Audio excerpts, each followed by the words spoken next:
I was personally able to make just over £5,000, and I'm going to show you today how you can do it too. Hello everyone, and welcome back to my channel, the best place for entrepreneurs and those that want to transform their lives from the inside out to become the best version of themselves. In today's video, we are going to talk about how to make money on Instagram with a small Instagram following, because I was personally able to make just over £5,000. I think it was 5,103 to be exact, without considering my Facebook ads. And I'm going to show you today how you can do it too. Now, before we get into the video, as I know a lot of you guys watch my videos want to make 10k months, I want you to know that I have a PDF over here that you can download in the description below, which basically outlines the 3 rookie mistakes you are probably making that is blocking you from reaching 10k months. And it will basically help you to make the mindset shifts needed to break through your income plateau. So make sure to click the link in the description below while it's still available. So with that out of the way, let's get into the video and make sure you watch to the end so you can implement every single step. So to start off with, let me just give you a bit of context. So I started my money and mindset coaching business officially on the 4th of February 2021 when I launched my website. And I don't really have a huge following on Instagram. I probably only have around 1,300 followers. But saying that, as I actually only officially started growing my audience with people in my niche in January 2021, I technically only have around 150 people that are actually in my niche, and the rest are just friends and family. So although I actually officially launched in February, I actually had clients prior to February due to me growing my audience from January. So I'm basically here to tell you that it's absolutely possible for you. Even if you have 100 followers, you just basically need to know how to correctly position yourself in a way to bring you business. And lucky for you, I'm going to be sharing exactly what I did, starting with step 1, which is to identify your niche. So basically, your niche is a specific solution that you provide to a specific person. So for me, my niche is that I help service-based female entrepreneurs shift their mindset to increase their income. So my specific person is service-based female entrepreneurs, and my solution to their problem is to help them shift their mindset blocks to basically increase their income and get through and break through their income plateau. So if you already have a following and you don't have a business, you need to firstly go through your followers and try and group them together, and maybe you'll notice that most of them fall into a niche, and see whether you are able to actually serve those people with products or services. But if you already have a business and you know what your niche is or will be, you basically have 2 options, and option 1 is just to start a new profile, but then option 2 is just to carry on with your profile that you basically have already, which is what I did. So I'm just going to give you an understanding of what my clients' major pain points are, so then you can really understand what your clients' or customers' pain points are, and then I'll actually help you to identify it in a second. So one of the major ones for my clients are they have been stuck at the same income level for months. So they could be making 2k for over 3 months and they just can't get past that. So they don't know at that point that that's them stuck at a major income level. So that's where I come in and help them. Another major pain point is them struggling to balance their 9 to 5 with their business. So this is a major one because a lot of people that come to me are kind of newer entrepreneurs. So they don't really understand that you need to be in a different mindset when you become an entrepreneur. It needs to be different from an employee mindset. So that's another thing I help them with. Another pain point is them making more money but not knowing where it's actually going. So this is actually linked to your money temperature. So your money temperature is basically a temperature that you are basically set to make, and not many people know this exists, but when you start making more money, if you have not programmed your money temperatures to that higher amount, you will automatically just lose that money. You won't know where it's going. So that's basically another pain point that my clients have that I help them with. And then one more pain point that is typical is that they struggle with the fear of being judged. So I basically help them by reprogramming their mind so they don't have that fear anymore. So how you can actually identify your client's pain points is ask yourself these questions. When your ideal client or customer contacts you, where are they currently in their life? What are their biggest frustrations, and what is really stopping them from having their dream life? And that's basically how you can identify your client or your customer's major pain points, so then you can use that to then target them or make a product or service that actually addresses their pain points and they actually want to buy from you. So the next step after identifying your niche's pain points is to optimize your bio. So as you can see with my bio here, I have clearly stated on the first line who I help and what I do to help them, so my ideal client knows that they're in the right place and they know how I can be of service to them.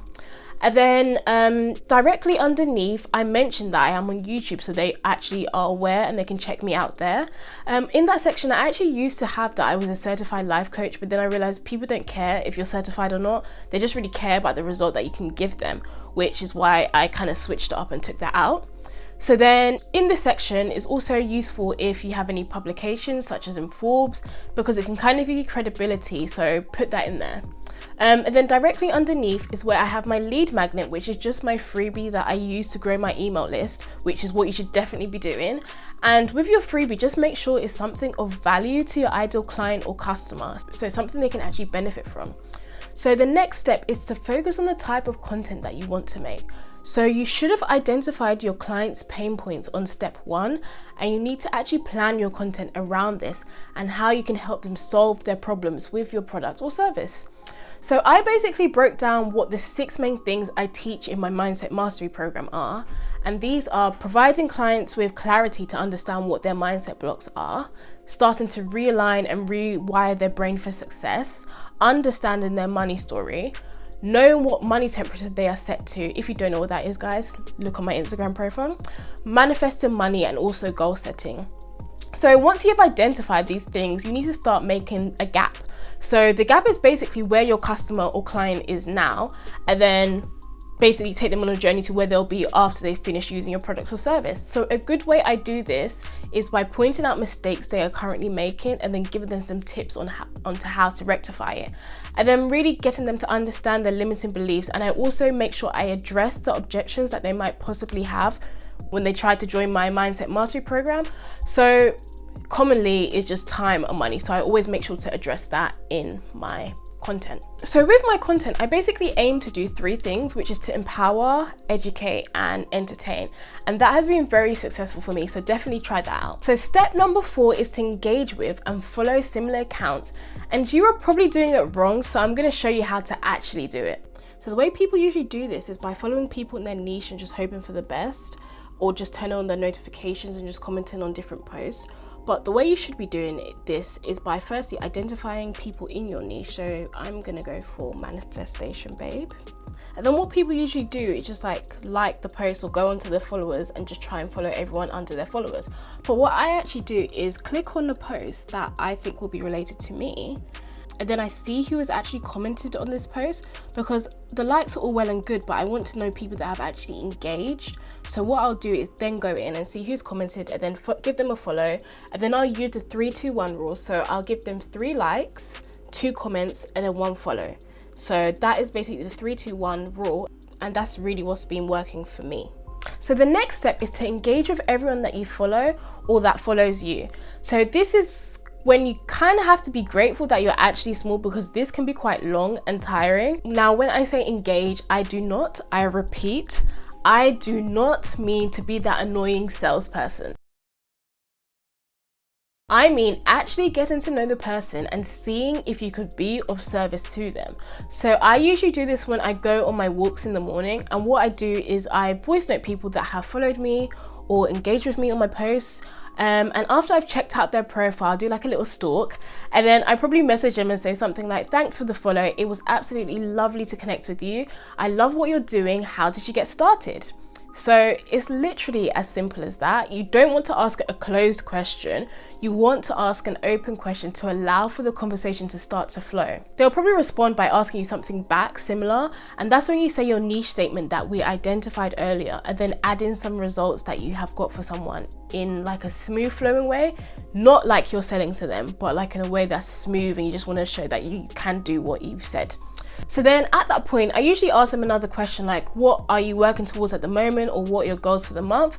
Because then at that point, I can actually establish whether I can help them or not, and think of ways to take the conversation further if I can. So that is what I literally do, and it has got me so many discovery calls. And the trick here is to use voice note so they get to know, like, and trust you, because there's a lot of scams out there right now, and the person behind the profile might not actually be who you think it is. So by voice noting, it literally is the easiest way to build trust. And then finally, on to step 6. After doing all of that work, most people don't really know how to take it further. Usually I can just tell if I know I can help someone, so I literally just say something like, I can help you with that. Do you want to just jump on a call together?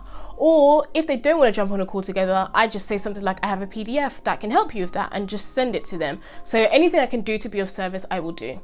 But that is exactly how I nurture someone in the DMs and change them into a client. So now you've done that, you will probably hear a lot of no's when you start to DM people. But if you want to know the mindset that you need to adopt to bounce back after the no's, click on this video here as it goes into this in so much more detail. And if you want to know how to use Clubhouse to increase your sales without speaking in rooms, hosting rooms, or making clubs, make sure to turn on your notifications, as I will be letting you know I'm revealing everything next week. Don't forget to subscribe, and I look forward to seeing you next week. Bye, my loves.